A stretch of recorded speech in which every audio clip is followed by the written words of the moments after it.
My tongue is on fire because I just got finished eating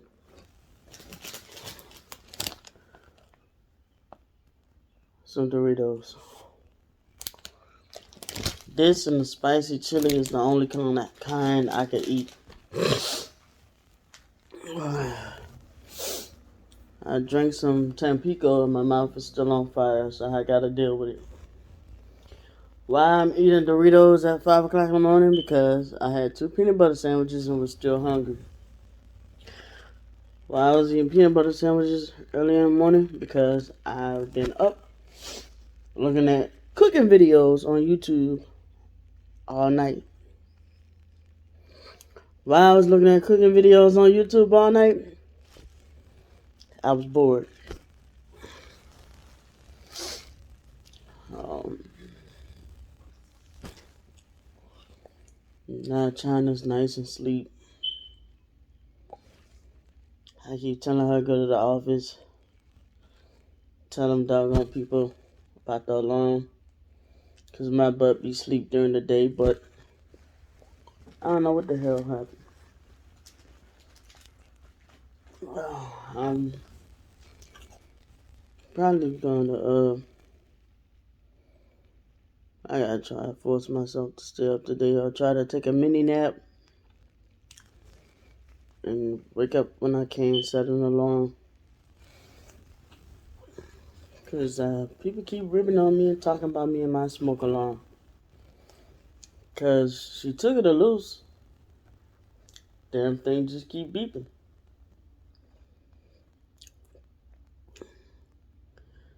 But ain't you supposed to take the battery out? I think she said she took the battery out. I thought you're supposed to just simply take the battery out and it stops. I don't know.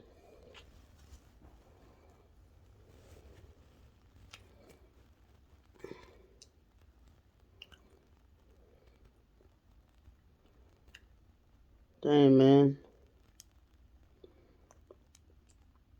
I wanted to do a video talking about narcissism.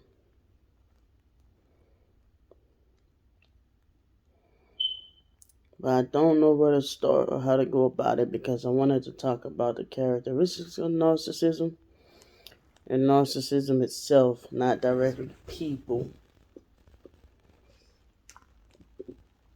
Probably like some narcissism education.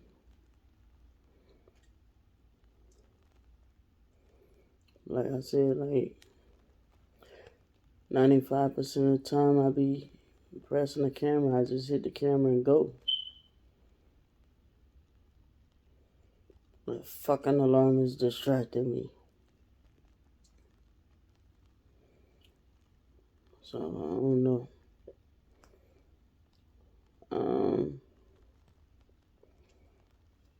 What do I know about narcissists? I think I need to spray my nose with that nasal spray. Narcissists are not happy with themselves. They're very miserable with themselves.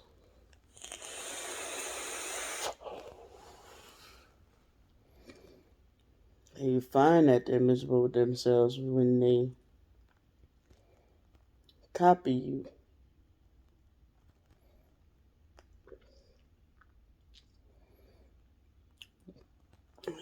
You get a haircut, you complain about your haircut. They get a haircut, complain about their haircut.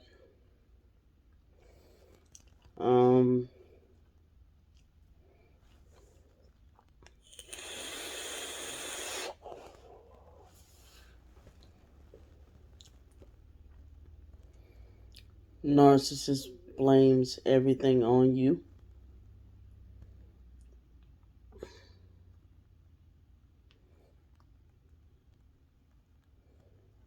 Narcissists do something messed up to you and then try to make you feel bad and they did something bad to you,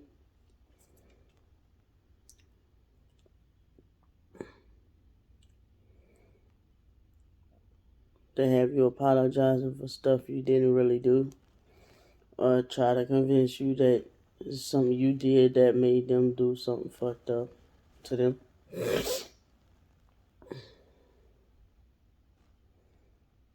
Like when narcissists are cheating,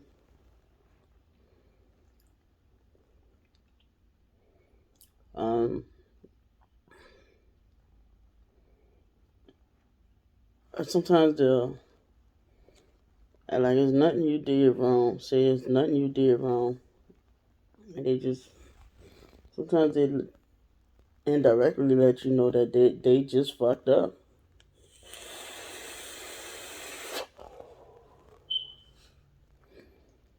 Like when me and my husband was together, he used to say, "It's not you, it's me. It's not you at all, it's me." I'm like, "What about you?" "It's me." "Okay, did you do something? What'd you do?" No answer.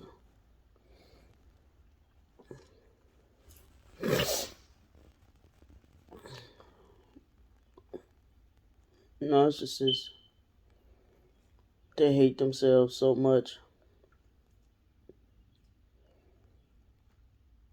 It's something about you that they gotta have. But it's like, I don't understand why they can't look within themselves. It's like, damn, you know you a piece of shit. It's like, no, try to find something you're good at, or find a light within yourself and work on that, prosper in that, or learn to forgive yourself. But no, they know they a piece of shit and they ride on it, and then they throw the finger. And the worst narcissists are internet narcissists, because you don't know what they got going on at home. You don't know why they targeting you.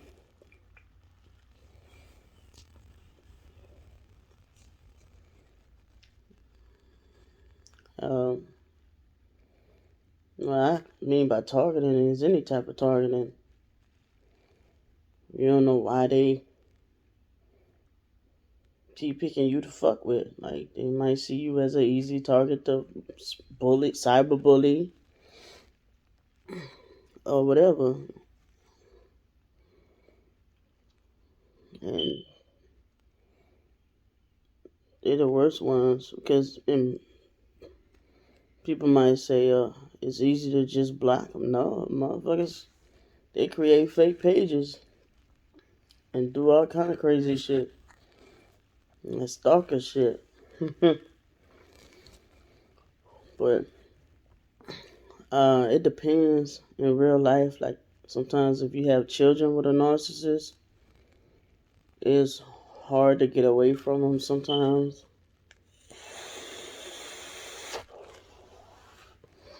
Especially when you're financially not all there and don't have family support type shit.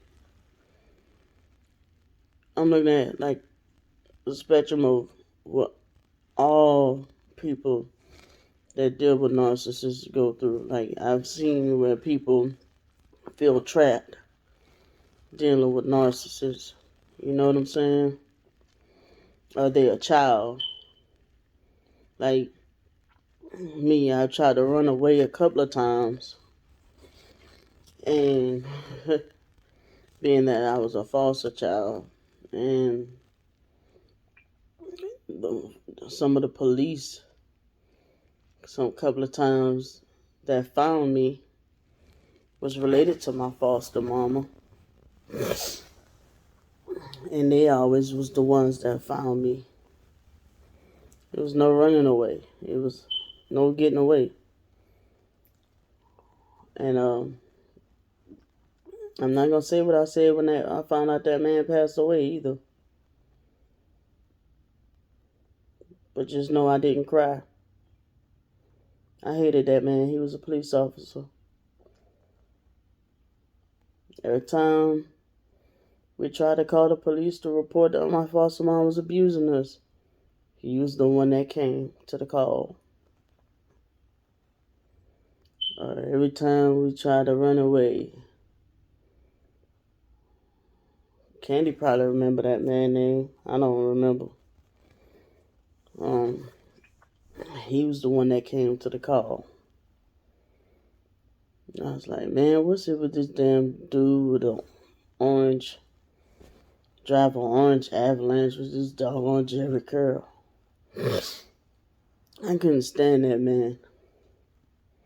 It was like, it was nothing you could tell this man, because she already done gave him the rundown of her version of whatever. They were related, so, there's no escape. We're just trapped.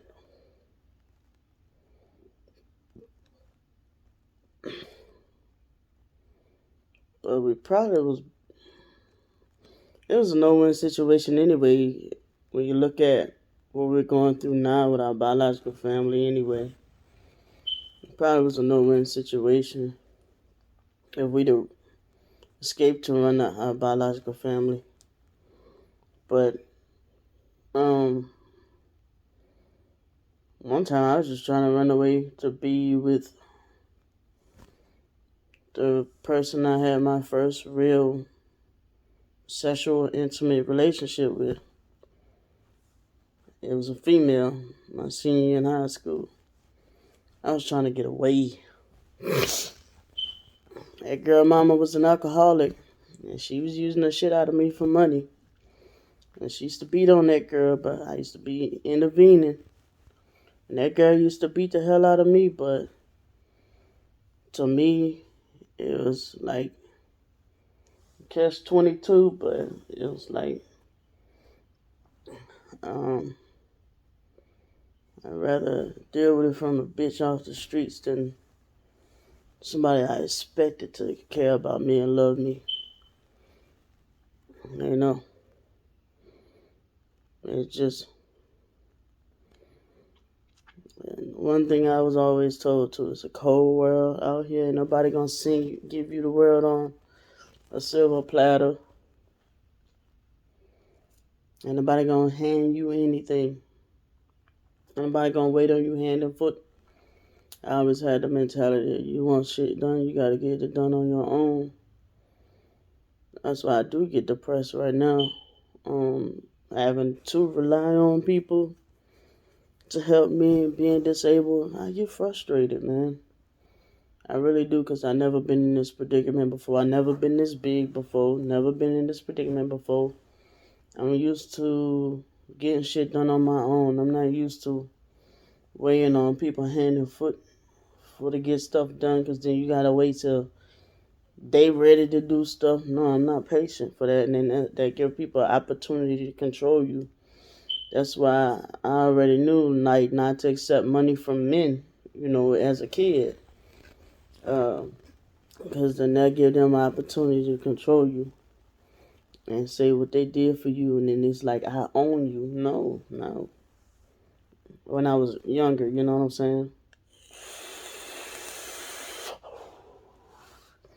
And that's why when I borrow money from people, I make sure I pay motherfuckers back.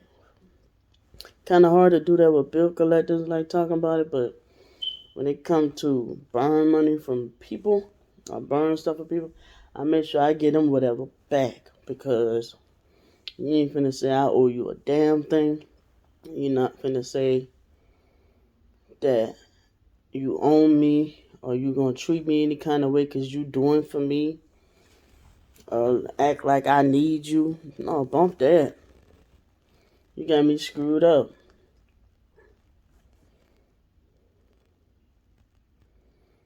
I'm not finna have nobody sitting there telling me, it happened before, people trying to control me. Like my husband, he used to lock me in the house, me and my daughter in the house from the inside. like there's two houses we lived in where he was able to lock us in the house from the inside, take all the phones, put it in the trunk of the car, and take off just so I couldn't call nobody to tell him that he locked us in the house. Couldn't leave to go to the store because he took both keys to both of the cars. The truck, we had an SUV and a car. Took both keys to both shits and just took all gone. Sometimes leave us in the house for days, like locked up. I'm like, man, my foster mama used to just have us locked up in a damn room. Well, I mean, Candy used to like to just be isolated. But me, I'm like, always been outgoing, very social. So that's pretty like mentally damaging to me. So I did kind of like the atmosphere of the military because it was pretty social life, very social life, especially tech school. Very social life. Tech school was fun as hell, but it threw me off because I was like going to school at night, then doing PT in the morning, and then sometimes guard duty at night.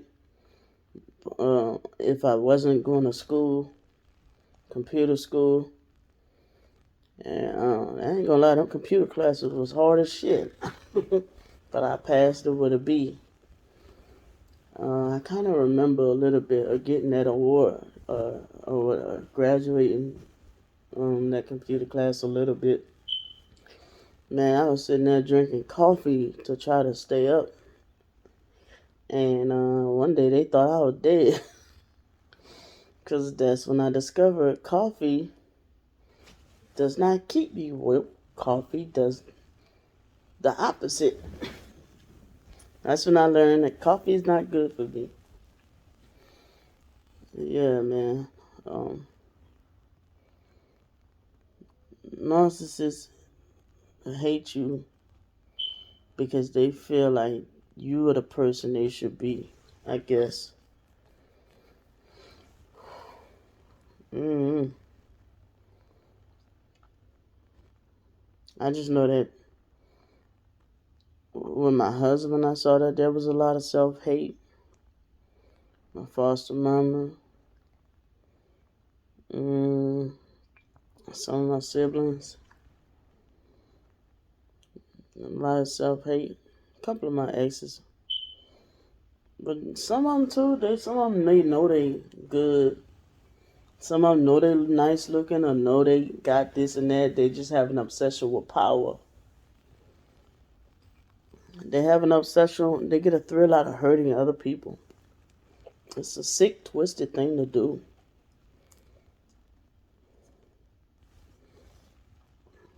And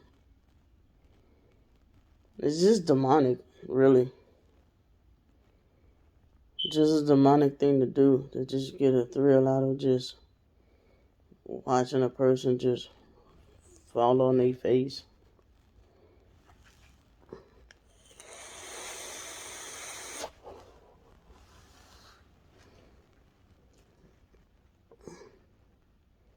And sometimes it's okay to laugh when somebody try to make you fall on your face, and you watching them fall on their face, trying to make you fall on your face. Yeah, that shit do be funny. And sometimes you have to sit back and kind of pray for mercy on that motherfucker. Like Candy, every now and then I sat and had to pray for mercy on her, man. I have. Because I'm scared of what the worst outcome could be for her.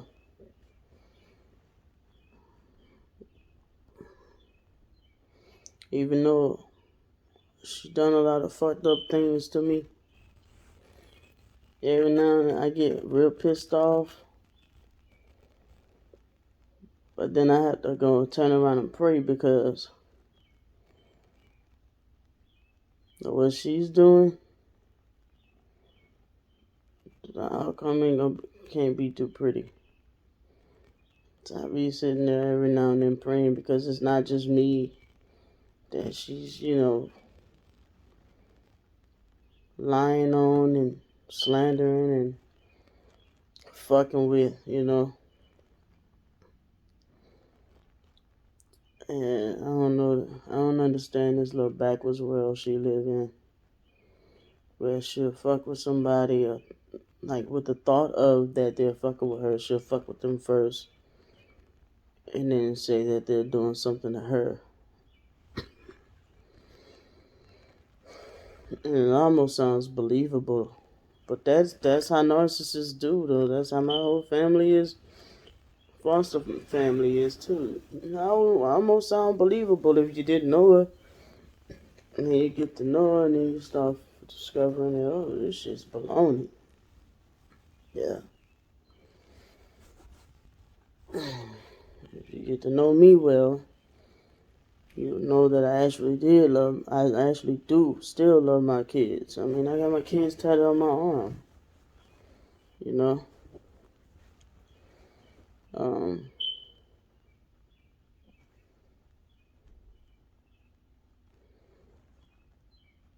You'll actually know that I never did any of those things to my children. You'll know that the things she said about me with the military stuff never did happen. And whatever other, I can't, that girl said so many lies on me. I don't even remember no more.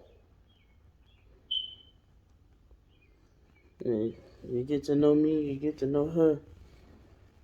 You really pay attention, you'll find out who was the one that actually abused who when we were kids. I am kind of tricked out that I'm like, she be watching my videos, because all this long she been with that bush on her head, and then I get a haircut. I mean, we both have skin conditions, so I'm like, I ain't tripping. People inbox me like, she got a haircut, right? And I'm like, yeah, I know, I'm not tripping. I mean, we both, suffer with a skin condition. When I saw that video and she started complaining about she didn't like how they messed up her line, and I'm like, man, that haircut looks good. She tripping. I'm like, I like to sit in her barber's chair, because, I'm like, wait a minute. Why is she complaining about her? I was like, yep, she saw my video. Because she got her hair cut and started complaining about the video or the haircut, just like I got my haircut. I was complaining about my haircut. But with my hair and Candy hair, they cut our hair and look alright. Then when we wash it, then we see all the flaws. We probably not the only ones, but we got that kind of hair. There's just, after you rewash it, then we see all the flaws.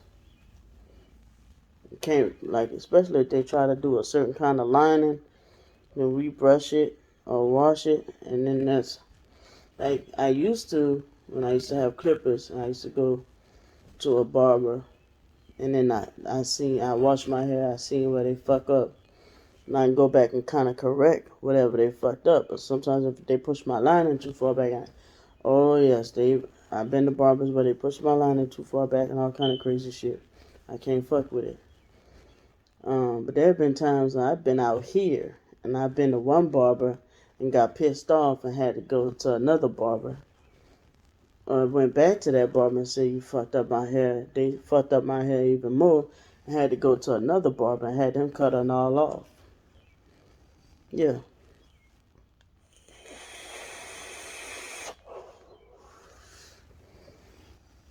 But I really wasn't trying to say nothing, but I'm like, narcissist copy. But yeah, we do have a skin condition. And I don't remember no doctor saying to cut our hair once and we both didn't want to get our hair cut. I remember she was the main one bitching about she wanted short hair like our foster mama. She tripping about that. She was the main one fussing and saying she wanted her hair cut short, to the point where they cut her hair short, cut her hair first. And then they went and cut mine. She was the one tripping about getting her hair cut first. I want my hair cut first. Everything is no, me first, me first. Me. Me first. No, she told me. They cut her hair first. So then she talking about, they said, uh, she said that we didn't want our haircut. That's not true. We was excited to get our haircut because it was different. Yeah, because our foster mama had short hair. And we kind of thought it was cool because she had a ponytail.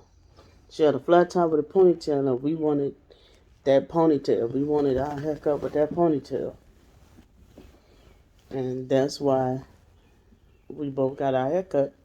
And we had a long ponytail just like she did. Candy was fascinated with that ponytail. I just, you know. But the thing was, the doctor didn't say nothing about cut the hair once to cut the perm off.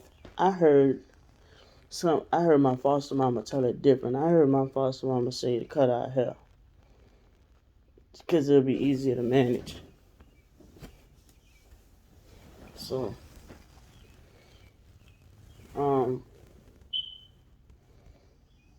that was what I heard my foster mama tell somebody. I ain't hear nothing about no cut the hair one time. I don't know. It's like China snoring, and I don't know what that beeping is. And I don't know. It's like Candy living in some kind of different world. Like it's like a dangerous combination. You got narcissism and mental illness. It's like a fantasy land or something because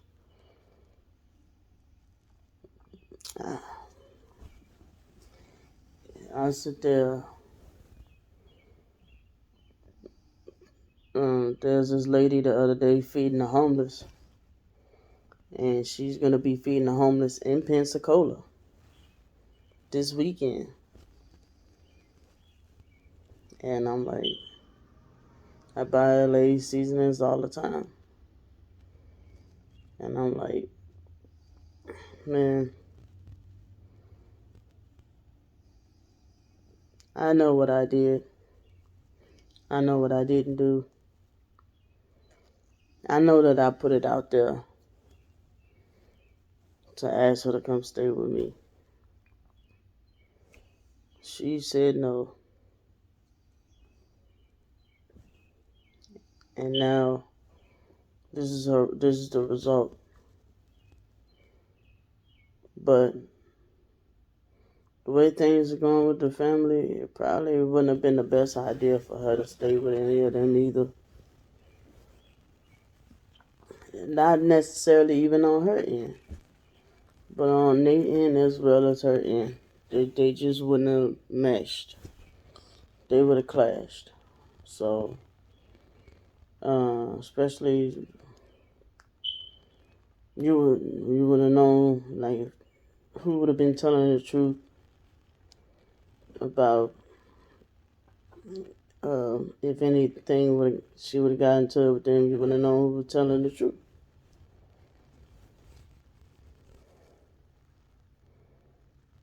One thing she didn't lie about. She said she was still staying with our brother Mark. She said that boy still. The boy sure do. Them boys, they steal. Sister Ramona be stealing too, boy.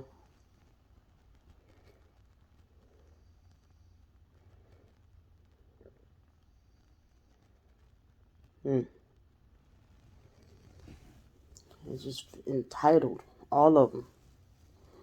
Entitled. See, I was the last to leave my foster mama house. So they used to always, like I said, I was more compliant. They used to call themselves to sit us down and have them lectures. Johnny wasn't really trying to sit and listen. Candy wasn't really trying to sit and listen. But I used to sit and listen. And they just drilled it home. Ain't nobody trying to hand you this world. It's a cold world.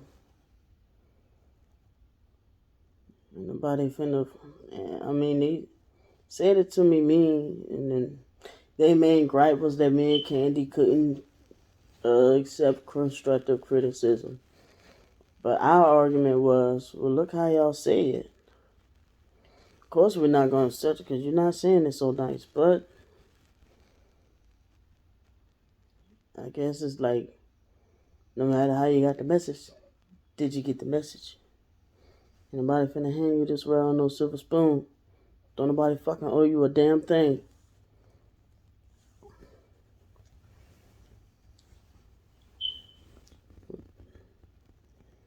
So, that's my message to these fucking narcissists out here. Don't nobody owe you a fucking thing.